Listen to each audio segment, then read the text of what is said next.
Flashback sur Séance Radio. Le cinématographe permet de projeter les images sur un écran. Toute l'actu des grands classiques du cinéma. Bientôt, les films vont être sonorisés. Flashback avec Antoine Cyr et Antoine Julien. Je ne sais pas si vous vous rendez compte de l'aspect grandiose du mélange. Our first full-length motion picture feature in color opens a whole new world of thrill. Flashback sur Séance Radio. Ça, c'est le cinéma.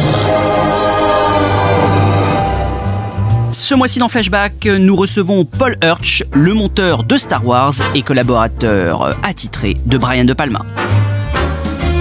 Paul Hirsch, thank you very much. Paul Hirsch, bonjour. Merci beaucoup d'être notre invité dans Flashback.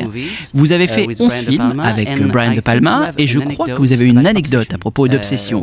Une fois le film terminé, il a été refusé par tous les studios. Vous avez alors décidé de retirer un plan du film. Oui, on a enlevé une scène et on en a ajouté une autre à la place. Le studio Columbia l'a tout de suite acheté. Quel est ce fameux plan qui a tout changé? The shot that changed everything was a close-up of Cliff Robertson's character asleep. La scène qui a tout changé était un gros plan du personnage de Cliff Robertson endormi. Et elle a été insérée à la place d'un plan de la maison avec une chaîne sur la porte.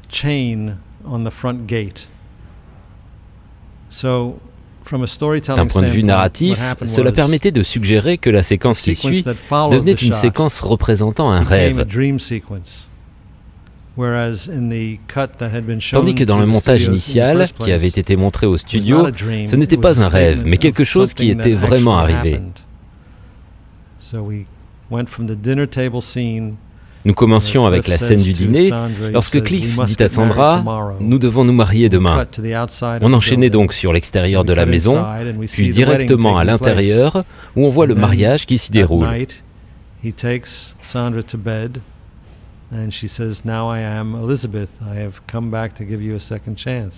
Cette nuit-là, il amène Sandra au lit et elle lui dit « Maintenant, je suis Elisabeth.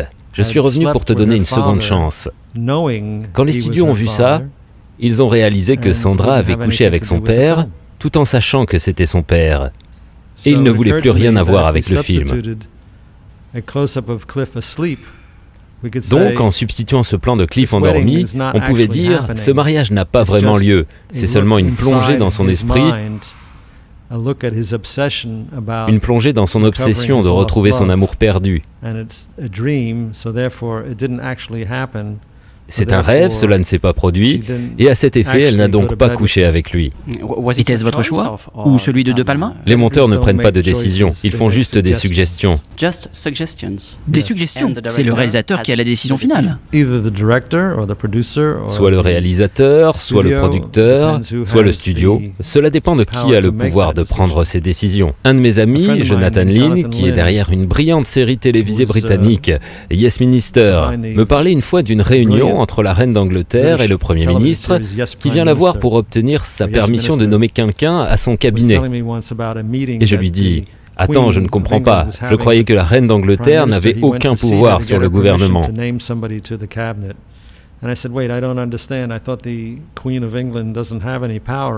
Et là, il me dit « C'est vrai, elle n'a aucun pouvoir, mais elle a de l'influence. » J'ai dit « Oh, alors elle est comme un monteur de cinéma. » Donc les monteurs de cinéma sont comme la reine d'Angleterre. Nous n'avons pas de pouvoir, mais nous avons de l'influence. Et particulièrement avec Brian De Palma, vous aviez une grande influence. Comment se déroulait le montage avec lui? Eh bien, il a surtout eu de l'influence sur moi. Je veux dire, on apprenait tous les deux. J'avais à peine 23 ans quand j'ai monté mon premier film pour lui. J'étais très jeune, et lui avait seulement 28 ans. Donc, on a appris nos jobs tous les deux, un peu en parallèle. Je suppose qu'un peu de ce que j'ai fait l'a influencé, mais je pense que c'est plutôt ce que lui a fait qui m'a influencé. C'était mon mentor. Il a été très important pour ma réussite en tant que jeune monteur. Il m'a fait confiance, il m'a donné beaucoup de liberté. Par exemple, dans Obsession, il y a une scène où Sandra entre dans la maison et voit un portrait d'Elisabeth sur le mur.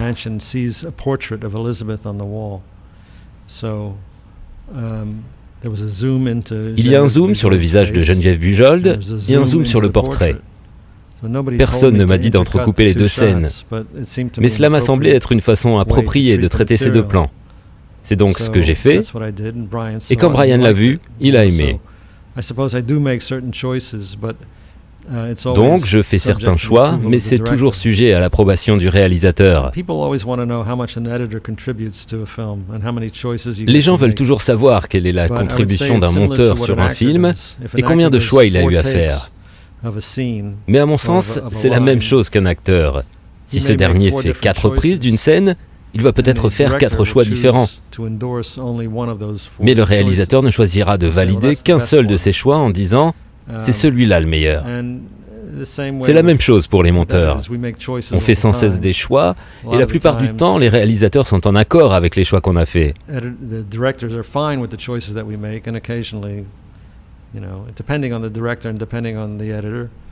Mais cela dépend du réalisateur et du monteur. Il n'y a pas 2 personnes qui ont la même sensibilité. Alors, quand je travaille sur un montage, j'essaie de l'amener au plus près de la sensibilité du réalisateur et de le satisfaire d'une façon qui, avec un peu de chance, me satisfera tout autant.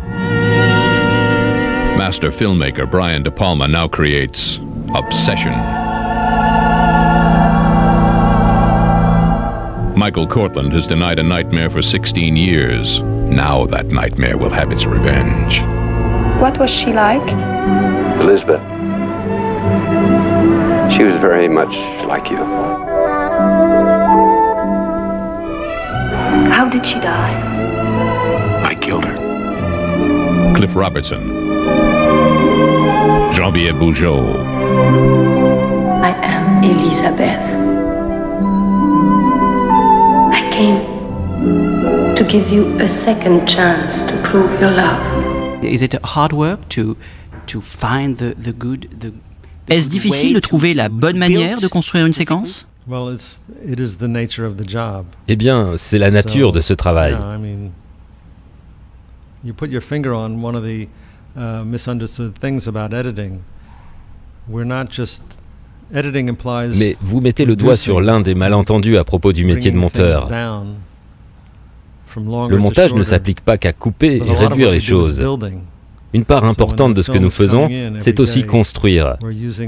Quand un film se monte, nous utilisons tous les morceaux de tournage qui arrivent à nous pour construire une séquence, pour construire une histoire, pour construire le film sur lequel nous travaillons. Les coupes viennent plus tard, mais vous avez d'abord besoin de construire quelque chose avant de pouvoir le modifier.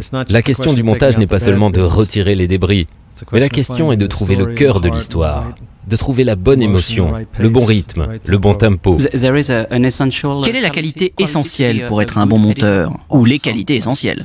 Pour moi, je dirais que vous devez avoir un bon sens du timing et de la diplomatie. Pourquoi de la diplomatie? Parce que nous avons de l'influence, mais pas de pouvoir, et que vous devez continuellement parler à des gens qui ont du pouvoir. Alors si vous voulez essayer de les influencer, mieux vaut être diplomate, ou bien vous pouvez juste laisser votre travail parler pour vous. Le monteur peut-il parfois être considéré comme le co-auteur d'un film? Je n'irai pas aussi loin, mais c'est un art à part entière. Le scénariste, par exemple, doit comprendre le montage pour écrire correctement un film. Alors je dirais que le monteur fait partie d'une équipe. Il peut être à l'origine de changements qui affectent concrètement le film, mais co-auteur va un peu trop loin, car je n'écris pas un mot. Pourquoi est-ce allé trop loin? Le rôle du monteur est crucial dans un film. Oui, mais cela ne fait pas de moi un co-auteur. Le directeur de casting est également crucial. S'il met un mauvais acteur dans un rôle important, malgré le talent de tous les autres, vous imaginez. C'est là aussi une étape cruciale. Alors je dirais qu'il s'agit plutôt d'un travail d'équipe, d'une conjonction d'efforts. Le monteur apporte une contribution, mais tout le monde dans l'équipe apporte sa contribution. Le perchiste apporte aussi sa contribution. Tout le monde apporte sa contribution du mieux qu'il peut, a priori. Le montage est certes une étape cruciale, mais je dois dire qu'elle ne l'est pas moins que le casting, par exemple. Si vous faites un mauvais casting, c'est fini. Comment êtes-vous entré dans l'incroyable aventure Star Wars? George Lucas et Brian De Palma sont devenus amis en 1971 dans les studios des frères Warner. George filmait THX 1138 et Brian filmait Get to Know Your Rabbit. Ils sont devenus amis et se sont intéressés l'un et l'autre à leurs films respectifs après ça. George a connu mon travail en regardant les films de Brian, et quand il a eu besoin d'aide sur Star Wars, il m'a appelé, et j'étais ravi de l'aider, bien sûr. Allez hop, on dégage! Au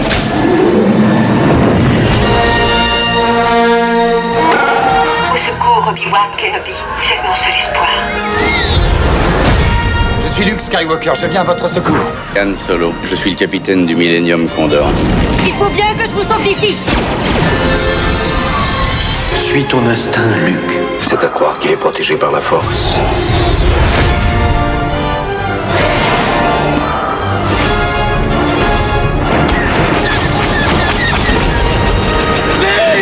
Bravo, mais attrape pas la grosse tête, les gars! Je ne sais pas ce qui se passe, mais je suis sûr que c'est ta faute.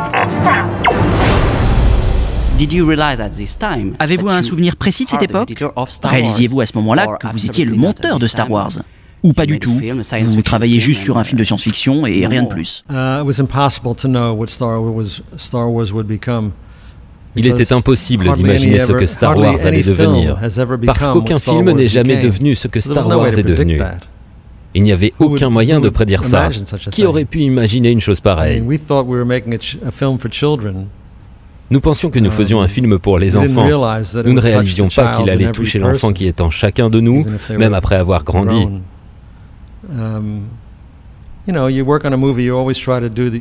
savez, vous travaillez toujours sur un film en faisant du mieux possible. Quand je travaillais dessus, je pensais, c'est un film formidable, j'adore ça. Je suis sûr que beaucoup d'autres vont adorer. Mais je n'ai jamais rêvé que cela devienne aussi central dans notre culture après 40 ans. On ne pouvait pas imaginer quelque chose comme ça. Vous savez, les films de James Bond existent depuis 1962 et ils en ont fait beaucoup plus que d'épisodes de Star Wars, mais ils n'occupent pas une place telle que celle occupée par Star Wars dans notre culture. Quelque part, Star Wars touche à quelque chose de plus profond et de plus émouvant pour un nombre très vaste de gens. Il y a quelque chose de spécial dans Star Wars qui le sépare des autres franchises. Et c'est un peu la même chose avec Star Trek, je pense. Star Trek does the same thing in its own way. But I don't know that there are Mais je ne sais pas si les fans de Fast and Furious, par exemple, y pensent comme les fans de Star Wars pensent à Star Wars. Star Wars occupe une place tellement spéciale dans notre culture. Vous savez, j'ai travaillé avec Baz Luhrmann une fois, sur Gatsby le Magnifique. Et Baz disait une chose très intéressante. Il disait, quand tu travailles dans ce business, la meilleure chose que tu puisses espérer est de participer à quelque chose qui fasse partie intégrante de notre culture. Et j'ai eu la bonne fortune de travailler sur nombre de films qui font désormais partie de notre culture. Et en êtes-vous fier? Oui, personne ne veut arriver à la fin de sa vie et se dire « j'ai perdu mon temps ». Alors j'espère avoir un peu répondu aux besoins que les gens ont d'entendre des histoires. Je pense que c'est une façon pour eux de comprendre leur culture, eux-mêmes ou leur passé. Je pense que c'est un travail utile. Ce n'est évidemment pas comme trouver un remède contre le cancer, mais les gens semblent avoir besoin de films, et je m'estime chanceux d'avoir pu contribuer à répondre à ce besoin au final. Comment l'art du montage a-t-il évolué au cours des décennies? Les techniques ont changé. Qu'ont-elles apporté au montage? Eh bien, les nouveaux outils donnent aux monteurs beaucoup plus de pouvoir en termes de mise en œuvre. De bien des façons, cela rend le travail plus simple, car je peux faire les choses beaucoup plus vite que je ne pouvais le faire auparavant, quand je montais 10 minutes de film en une semaine, soit 2 minutes par jour. Avec les ordinateurs, c'est beaucoup plus rapide. On peut aller jusqu'à 3 ou 4 minutes par jour, parfois 15 ou même 30 minutes en une semaine, ça dépend.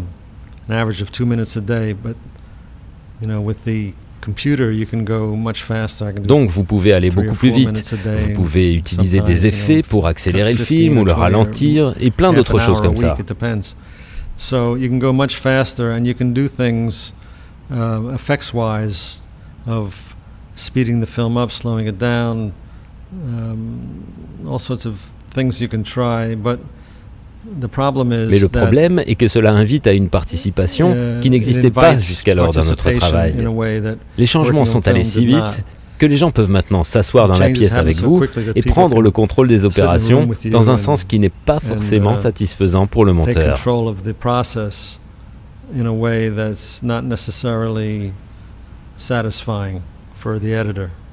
Auparavant, il y avait une grande confiance dans les compétences et l'expertise du monteur.